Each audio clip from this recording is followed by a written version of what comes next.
the sun glistening on my face. I stared off into the distance, captivated by the bluest of skies. I was graduating university, throwing my square black cap into the sky with friends, laughing and clinking champagne glasses. We'd made it. We were biochemists at last. Looking over to the right, I could see my mother staring proudly at me, and I knew I was ready to take those next scary and exciting steps into a PhD position, where I would begin my newest adventure, exploring DNA's secret structures. A seagull squawk startling me out of this daydream, back to my reality 4 years later. I look down and refocus at my laptop. As I stare at the screen, as I prepare to write my thesis, the novel of my research, mistakes stare back at me. I start digging into first year Summer's work. She's confused compound 67898 with 67889 and selected the wrong one as the compound of interest. All the following experiments over the next few years are carried out using the wrong compound, and the compound with the most promise was chucked aside. As I dig deeper into first year Summer's work, more glaring mistakes jump out of the page. As I begin shoveling deeper and deeper, I fall further into the hole and my mind spirals into a panic. How could I have been so reckless, not even double or triple check the compound numbers? How stupid of me to mix these numbers up. Feelings of uselessness, incompetence, and unfitting for my role well up inside of me. Am I stupid for believing I could ever do a PhD? The imposter syndrome was back. The cloud of blackness full of self-doubt and fraudulence began to swallow me back. These feelings I thought I'd overcome were paralysing me. The voice in my head telling me, you aren't PhD material. You've messed up 4 years of work. You're terrible at your job.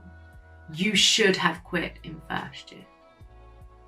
I tried to ignore the bellowing statements of self-doubt.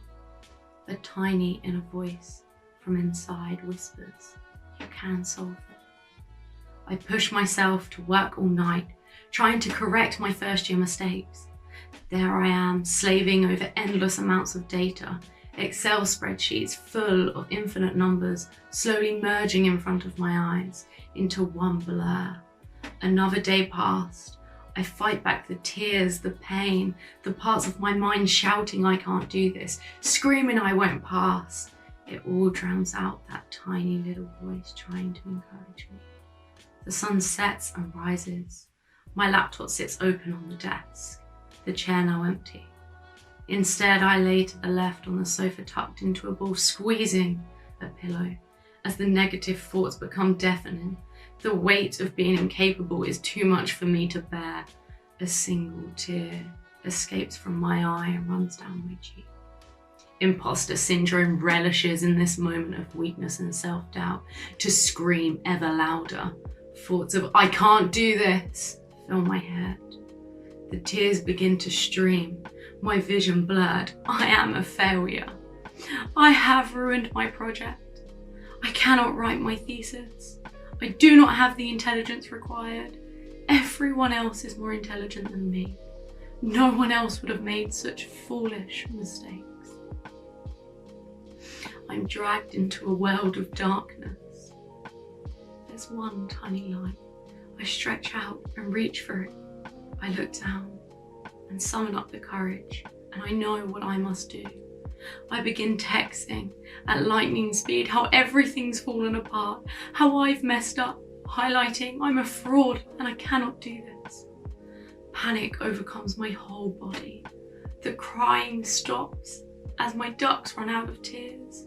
I click send and nervously await my supervisor's reply. Imposter syndrome still circles me, laughing in the darkness as my incompetence has been exposed.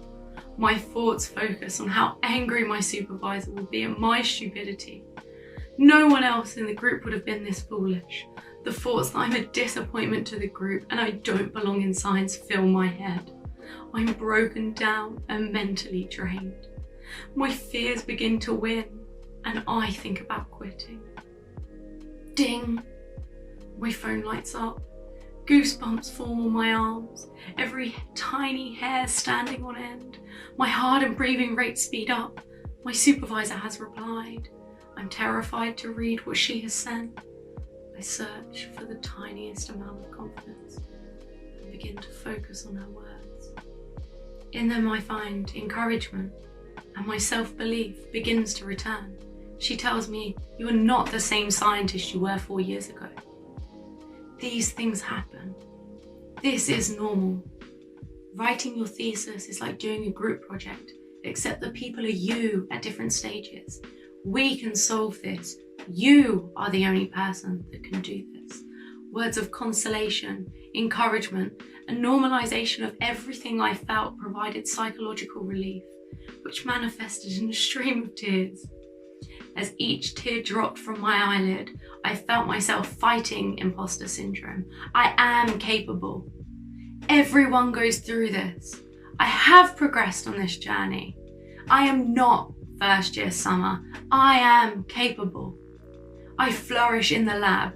I teach others in the lab. I am the person colleagues turn to for advice. I am PhD worthy. As these thoughts echoed through my head, imposter syndrome was pushed out.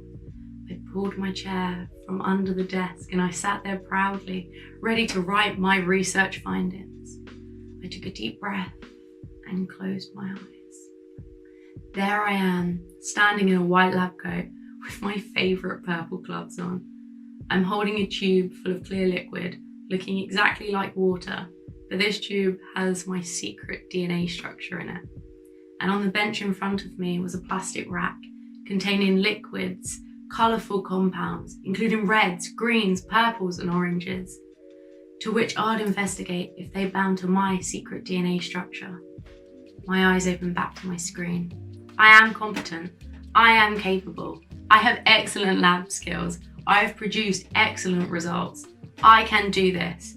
I can pass. My fingers tapped away on my keyboard, typing the research of a competent, capable, and confident scientist. A scientist who is me.